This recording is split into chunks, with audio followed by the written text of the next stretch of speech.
भारत की ऋतुएं। भारत की धरा प्राकृतिक सौंदर्य की दृष्टि से विश्व में अनूठा स्थान रखती है। विश्व के अन्य देशों में प्राय 3 ही ऋतुएं होती है, पर भारत में ग्रीष्म, वर्षा, शरद, हेमंत, शिशिर तथा वसंत, इन 6 ऋतुओं का चक्र गतिशील रहता है।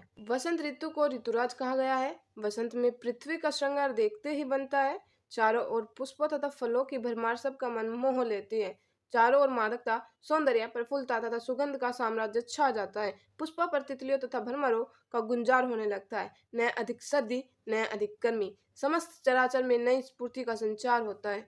वसंत पंचमी और रंगों का त्योहार होली इसी ऋतु में मनाए जाते हैं। वसंत के बाद धीरे धीरे शुरू होता है ग्रीष्म का साम्राज्य। भयंकर गर्मी, लू तथा तेज धूप से पृथ्वी तवे की तरह जलने लगती है। चारों तरफ त्राही त्राही मच जाती है। सभी की नजरें आकाश पर जा टिकती है। पेड़ पौधे झुलस जाते हैं। कुओं, तालाबों आदि का पानी सूखने लगता है। इसका अर्थ यह नहीं कि ग्रीष्म ऋतु का कोई महत्व नहीं। ग्रीष्म ऋतु के बिना अन्न नहीं पक सकता, इसलिए अन्न के उत्पादन में इस ऋतु का बहुत महत्व है।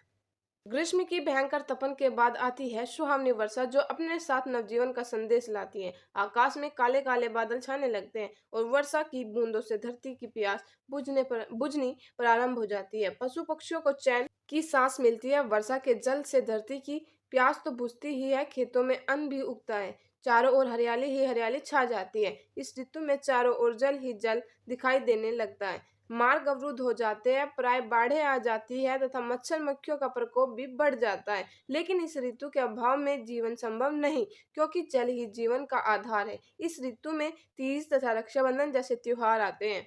धीरे धीरे वर्षा समाप्त होने लगती है तथा आगमन होता है शरद ऋतु का, गुलाबी जाड़े से। इस ऋतु में भी अधिक सर्दी नहीं पड़ती। यह ऋतु वर्षा के प्रकोप से राहत दिलाती है। आकाश में बादल दिखाई नहीं देते तथा मौसम भी सुहावना रहता है। विजयदशमी और दीपावली, ये 2 बड़े पर्व भी इस ऋतु में ही मनाए जाते हैं। शरद के बाद सर्दी पड़ने लगती है तथा आगमन होता है हेमंत ऋतु का। सूर्य दक्षिणायन की ओर अपनी यात्रा आरंभ कर वायु से ठंड बढ़ जाती है, जिससे लोग ठिठुरने लगते हैं। यह ऋतु स्वास्थ्य के लिए बहुत अच्छी है। इस ऋतु में पाचन शक्ति के बढ़ने से खाया पिया हजम हो जाता है। इन्हीं दिनों में पर्वतीय क्षेत्रों में बर्फ गिरती है। बर्फ गिरने से ठंडी हवाएं चलती है तथा मैदानी भागों में भी ठंड बढ़ जाती है। हेमंत के बाद आती है शिशिर ऋतु। इस ऋतु को पतझड़ भी कहते हैं। इस ऋतु में वृक्षों से पत्ते गिरने लगते हैं। ऐसा लगता है मानो प्राचीन को त्याग कर नवीन के लिए स्थान दिया जा रहा है। प्रातः तथा शाम काल कोहरा भी छाने लगता है। इस ऋतु में यदि पुराने पत्ते न झड़े तो नए कैसे आ पाएंगे। अतः यह ऋतु भी अत्यंत महत्वपूर्ण है। ऋतुओं का यह चक्र प्रकृति नटी द्वारा अभिनीत नृत्य नाटिका की भांति लगता है, जिसमें एक के बाद एक दृश्य आते हैं। सभी ऋतुओं को अपना अपना महत्व है तथा सभी अपनी अपनी विशेषताओं से इस देश को अनुप्राणित करती है। भारत की इन विशेषताओं पर मुग्ध होकर इकबाल ने ठीक ही कहा था, सारे जहां से अच्छा हिंदुस्तान हमारा।